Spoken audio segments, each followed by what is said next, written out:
The Gospel according to Matthew, chapter 2, verses 1 to 12. Now when Jesus was born in Bethlehem of Judea, in the days of Herod the king, behold, there came wise men from the east to Jerusalem, saying, Where is he that is born King of the Jews? For we have seen his star in the east, and are come to worship him. When Herod the king had heard these things, he was troubled, and all Jerusalem with him.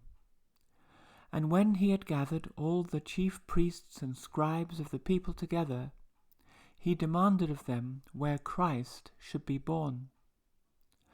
And they said unto him, In Bethlehem of Judea, for thus it is written by the prophet, And thou Bethlehem in the land of Judah, art not the least among the princes of Judah, for out of thee shall come a governor, that shall rule my people Israel.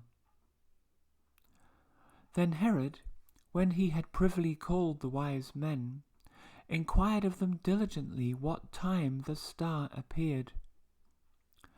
And he sent them to Bethlehem, and said, Go and search diligently for the young child.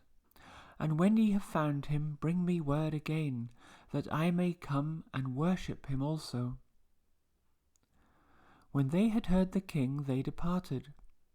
And lo, the star which they saw in the east went before them, till it came and stood over where the young child was. When they saw the star, they rejoiced with exceeding great joy. And when they were come into the house, they saw the young child with Mary his mother, and fell down and worshipped him. And when they had opened their treasures, they presented unto him gifts, gold, and frankincense, and myrrh. And being warned of God in a dream that they should not return to Herod, they departed into their own country another way. There endeth our reading. Thank you, Lord. Amen.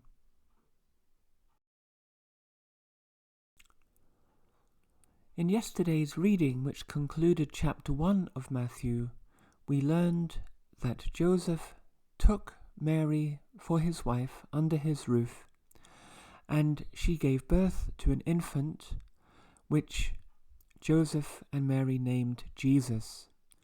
Joseph being essentially commanded to do that by an angel that appeared to him in his dream.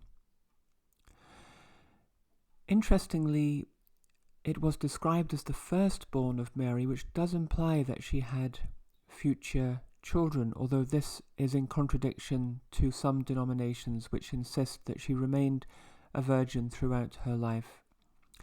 And it's something we have discussed before when brethren of Jesus and sisters of Jesus are mentioned in the Gospels, whether those were actually stepbrothers and stepsisters or whether they were cousins, and it's something that I think will never be settled absolutely. Now here in chapter 2 in Matthew, we begin essentially the nativity story, and in Matthew we learn about the wise men that come to visit the young child Jesus. And it's in the Gospel of Luke with the nativity that we witness the visit of the shepherds to the stable where Jesus the infant was in a manger. And these are quite distinct tellings of the nativity. It's generally believed that they are both valid, but they refer to different periods of this early time in the life of Jesus as an infant and or a young child. And here in Matthew, it's more of a sense that Jesus may already have been alive for several months before the wise men visited.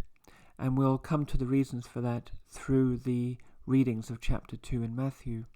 There will be some curious elements of chronology here. So we learn that Jesus was born in Bethlehem of Judea. There was another Bethlehem in Galilee, which is why of Judea is specified here, and Bethlehem literally meaning house of bread or house of food. Now, Bethlehem of Judea was also the birthplace of King David, so was very famous in Jewish culture for that reason. However, it was a small town, maybe had a few thousand inhabitants. Now, it says here also that Jesus was born in the days of Herod the king. This would be Herod the Great. Now, Herod the Great was called the Great because he created many great architectural projects during his reign. He also, in a sense, stabilized the relationship of the Jewish kingdom with the Roman Empire. However, by all accounts, his life was full of acts of extreme cruelty, particularly to members of his own family. He had several members of his family, including his own children, executed for various ostensible crimes. So a cruel but effective leader, one might say. Herod the king is known from historical records to have died in 4 BC. And so I wasn't aware of this until I was reading these commentaries for this gospel year, that what we think of as BC being the birth of Christ is actually off by a few years. So it's likely that Jesus was born somewhere between 4 and 6 BC. But more interestingly, we learn here that there came wise men from the east, and they're making their way to Jerusalem. Now, from the east is all the information we have really here beyond the gifts that they bring. Scholars believe that these wise men were probably astronomers or astrologers and men who studied the stars and had seen a portent in the stars that alerted them to travel to Jerusalem. Jewish people had traveled and settled in many, many parts of the known world at that time, and a great part of Jewish culture was the Messiah. And so many, even if not Jewish, scholars or wise men and women in different countries would look for signs regarding this Messiah to come from the land of the Jews. The two most likely places that these wise men came from are either Persia or Arabia, part of Arabia to the southeast of Jerusalem. Commentators think it's more likely that they came from Persia. They came to Jerusalem because that was the center of the Jewish kingdom, and they asked this question: "Where is he that is born King of the Jews? For we have seen his star in the east." So they've seen a change in the heavens, either a new star, or in these days we might talk about that there was possibly a comet or a large meteor. It's also possible that there was a coincidence of two planets. It's believed around that time, I think it was Venus and Jupiter were in close conjunction, which would have led to a new brightness in that region of the sky. So something had changed that had led these wise men who studied the heavens to think that this was a sign that the Messiah was born, and they have traveled to Jerusalem, probably a journey that may have taken them months. And this is where the timing starts to become relevant. I don't know why this is, but the commentaries that I've read all seem to believe that the star would have appeared when Jesus was born, and therefore when the wise men arrived in Jerusalem, Jesus would already be several months old.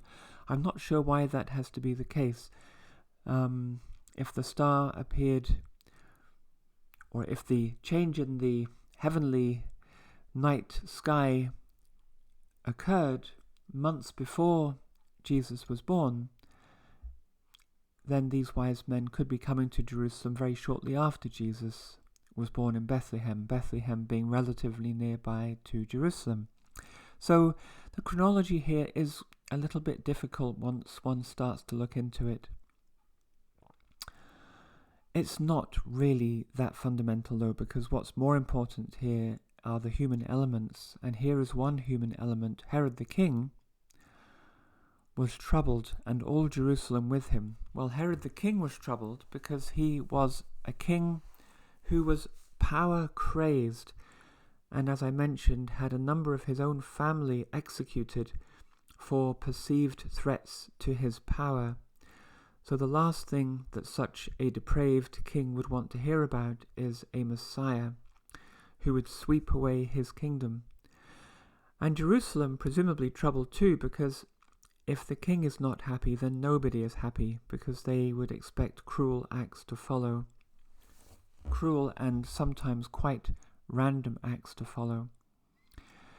Herod the king gathered together the chief priests and scribes and demanded of them where Christ, the Messiah, should be born. And they, in unison, say, Bethlehem of Judea, citing the scriptures. And thou, Bethlehem, in the land of Judah, art not the least among the princes of Judah, for out of thee shall come a governor that shall rule my people Israel. So it's interesting, the wise men from the east know the time, so they know that now is the time that this is occurring, but they don't know where. And then Herod and his chief priests know the where, but they don't know the when. So now these two pieces of information, the time and the place, have been ascertained by both the wise men and by Herod. Herod calls the wise men to him privately and asks very carefully from them, when did this star appear? And for reasons that will become clear in the next reading, we think their answer will be several months ago, is what they will say. And he says to them, well, the place is Bethlehem. Go and search there for the young child. And when you have found me, tell me that I may come and worship him also. Now it appears that the wise men did not know the reputation of Herod the Great. If they did, or if they had known, they would have been much more skeptical of his intentions.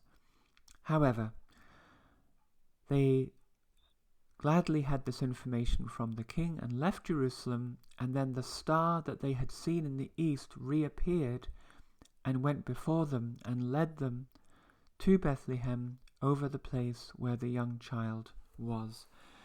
And again, it's interesting here that Jesus is described as a young child, not as a babe or an infant, which indicates possibly that he is more than a few weeks old at this point. The wise men were exceedingly joyful that the star had reappeared, and when they entered the house, they saw Jesus with his mother Mary, and worshipped him, and presented gifts of gold and frankincense and myrrh. The frankincense being a type of incense, and the myrrh being a very exotic and precious perfume. Because there are three gifts, it has led in the nativity story to believe that there were three wise men or three kings, but this is really the stuff of legends that came centuries after this gospel was written. From the gospel, the only information we have is that they were from the east, they were wise men, but we don't know how many there were or whether they were kings. And finally, in this reading, they, as wise men, are wised up by a warning from God in a dream that they should not return to Herod. And so, after worshipping Jesus and his mother Mary, they depart to their own country another way.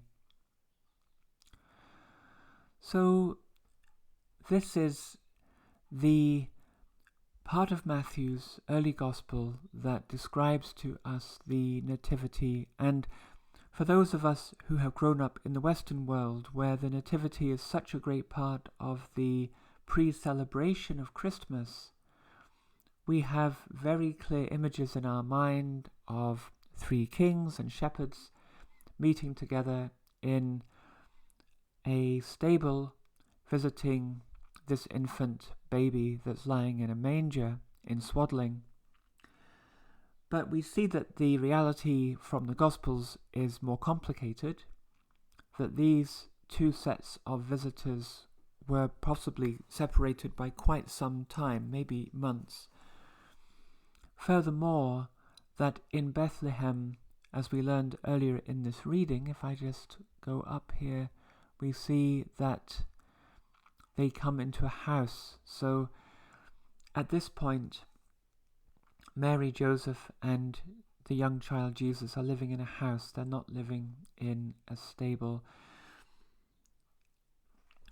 And this also raises really the question of where did Joseph himself come from?